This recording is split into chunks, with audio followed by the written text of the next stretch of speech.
Hey, what's up you guys? This is Ashley for FD 1111 Ministries, home of Tarot, Bible, and Alchemy. So I wanted to jump on really quickly because I wanted to cover this topic really quick.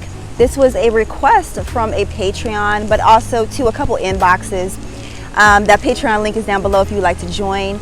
Anyways, she wanted to know about, is it okay, according to the Bible, to smoke marijuana?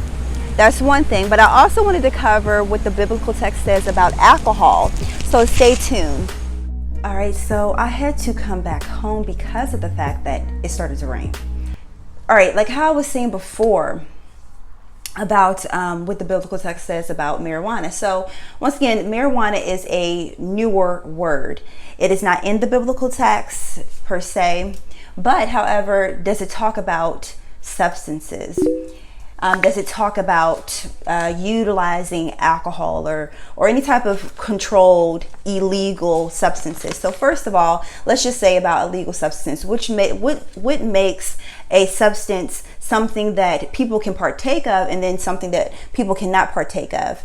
And that is all based off of man's logic.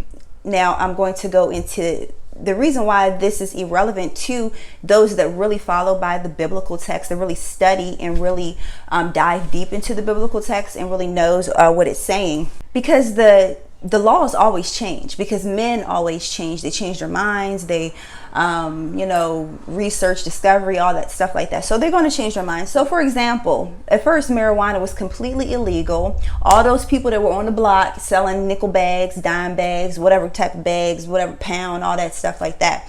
And that was considered to be illegal. But now, fast forward some years, they realized how profitable it is, and also that it had good purposes for it, good healing properties, that now it's not technically illegal if you have a prescription for it, which we're going to get to in a moment what the biblical text says about that.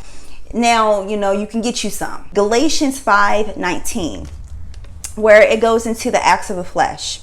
And so the flesh is the physical body, the physical temple, but it more so is talking about the temptations of the body. So the Christ, both being God and man, had temptations, but he did not fall victim to those temptations. So we do have the ability to overcome our fleshly desires. So let's continue on. It talks about, the different, you can go read it all for yourself, but I'm going to hone in right here where they have replaced the word with witchcraft. However, that is a substituted word. In the original biblical text, it was pharmacia. And pharmacia is where we get the word pharmacy from.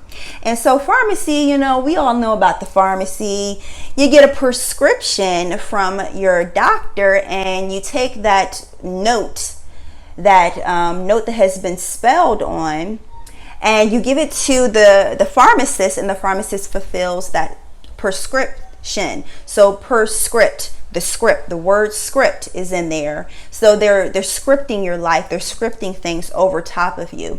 And that symbol for pharmacy is usually like a pole with one snake, or either the pole with two snakes, which is the symbol for Mercury. And Mercury is both the god or the ruling energy of both communication and healing. So with communication, and how I was saying with prescription, and how they will write the prescription on a paper, or they can send it digitally now.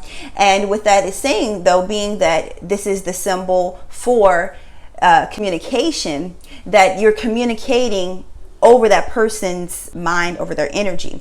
Like when you spell something, you're putting a spell out there. And that's why I always caution people about the type of words that you are using, what you are saying out of your mouth, all of that, and especially with your writing, because writing is scripting, and scripting is part of your is bringing something into the physical reality. So not only are you speaking it, because you got to speak it in your head to be able to comprehend it, but you're writing it out, you're scripting it. Now let's go to the healing aspect. So Mercury, Hermes, is also the ruling energy of healing. All right, moving on to the RX. So the RX in short means recipe. So they're putting together these different herbs. So each herb, let me back up, each herb has a corresponding planet to it. With the etymology of the words, they have a root word to them, and those root words have meaning, and those meanings stem back to gods, if you will, gods and goddesses, because each one of them have like a corresponding astrological symbol, astrological energy, and corresponding god or goddess with it. So when you see these long drawn out words and you're like, okay, what does that mean? That must, I don't know what it means, just give me my medicine. Is that what they're doing? They're activating those gods, activating those astrological energies. Okay, you guys, I forgot to mention that the RX symbol is associated with the planet Jupiter. And Jupiter in ancient times was known as the great healer, the god of gods.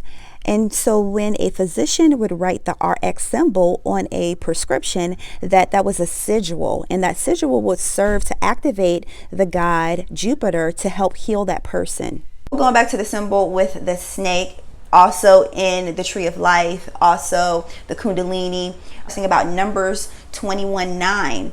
Now, let me first back up to 21:7, where the people came to Moses and they were like, Moses, help us. You know, we have sinned, aka missed the mark of what God intended for us. Because they were speaking against God. So they were cursing God. And the snakes came up and they bit them. And the Most High, Moses seeked the Most High and was like, you know, what can be done, all that stuff like that. And the Most High gave Moses these instructions, which we're fast forwarding to Numbers 21:9. For Moses to build a bronze serpent and to put it on a pole. And whenever the people would look at it, they will be healed. Now, how I was saying, what I was saying before about Mercury, Hermes being the liking of the Christ. Christ has been made reference to as this of the scorpion, the serpent, and of the eagle, because all of those symbols, they liken to each other. All right, so I go through all of that to say this. I'm trying to make the whole point of is that when people take prescription drugs, when people eat food that has drugs in it, such as processed food, that they are intaking these substances that are not natural to the body. They actually change the chemical properties of the body. Now, when people say like, oh, it's bad to smoke marijuana. Now, if you are dependent on anything, such as depending on processed foods, such as depending on prescription drugs, that's what the Spirit is talking about. Because if you go further down in Galatians 5:19 to like, I think it's 5:21, where it says drunkenness. And I'm going to get to that because that's a whole nother word that needs to be broken down. But let's just use what they typically say when you look it up. The word drunkenness, what is that? That's losing one's self-control. When one is drunk, that they have no control over themselves. So when people eat these foods that has all these hormones in it or have all these chemicals in it, they are getting a high off of that food. They may not even realize it. So they are in a drunken state, because if you take a lot of people's salt or their sugar away, or if you just ask people to fast, which is a good way of how to purify the body, that it becomes a problem. And that means that they are dependent on something outside of themselves. Now, you may say like, oh, for to be dependent on food. Well, first of all, you don't have to eat the processed food that has a whole lot of drugs in it anyways, that changes the properties of your body. That's number one. But number two, think about the Christ, that he went in the wilderness for 40 days and 40 nights and fasted. That means that he abstained from everything. What do you think he was doing? He was in there, he was meditating. So by meditating, you are already getting control over your own body, over your own mind. Because remember, all is mental. You're allowing your body to purify. So the number 40 is purification.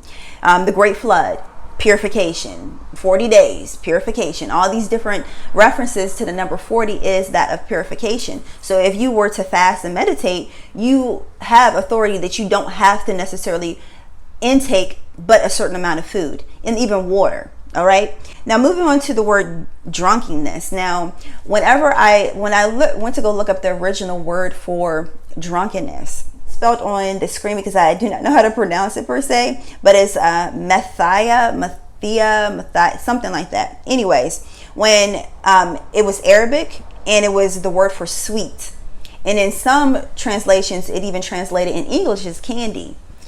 Now, you think about sugar, they have scientifically proven this, that sugar is a drug. And sugar is in everything. Bread, some, I mean, you can see some sugars in, if you look on the panel, where they have it even in milk. They have it in everything because it is a drug. It stimulates certain chemicals in your brain that if you don't have it, you don't even know. You may be craving something, or you may be feeling cranky, and you may not know exactly what it is. It's because your body probably is missing the sugar if you've been eating certain types of foods. So anyways, that if you go back and you look at that text where you replace the word drunkenness for sugar, for sweetness, then you will get a broader understanding. Upon studying, I found that it's another word that is substituted in the place of drunkenness, which is methuo. I will have it listed on the screen. I am not sure if I'm saying it correctly, but it means to be filled or full. And this could be being filled that's to the brim, like allowing yourself to be completely full. This could be full of oneself, full of something, like full to the brim, meaning like you could be so full of something that you are losing some form of control. Marijuana, something that you should not be partaking in. People wouldn't ask that question if it was fully legal. They wouldn't say anything about it.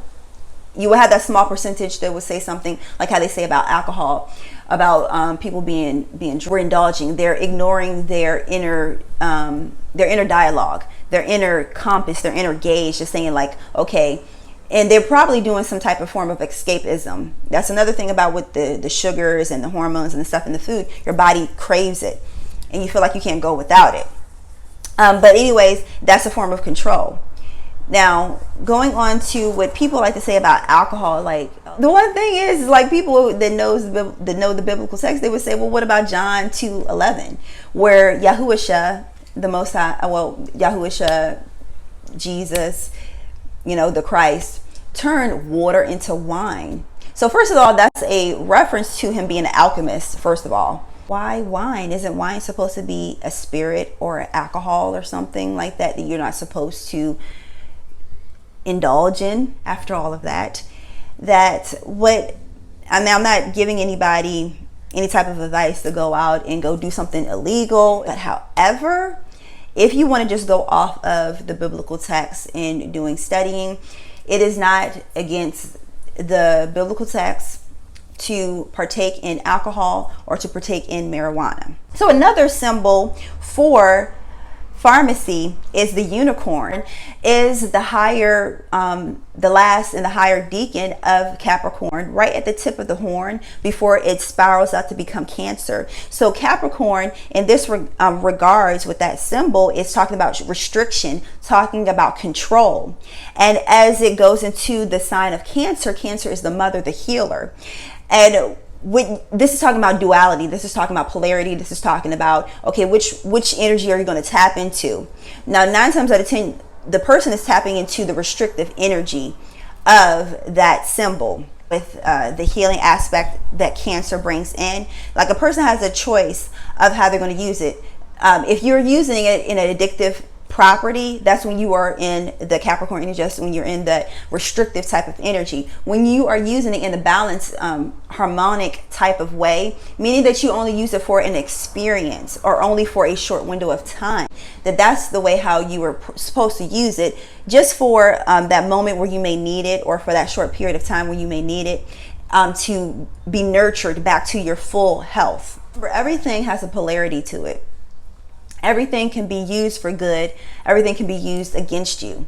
Now, if you were using it to gain understanding, not to run from something, but to gain true understanding, most people are misusing food, misusing the substance that they call marijuana, or misusing anything.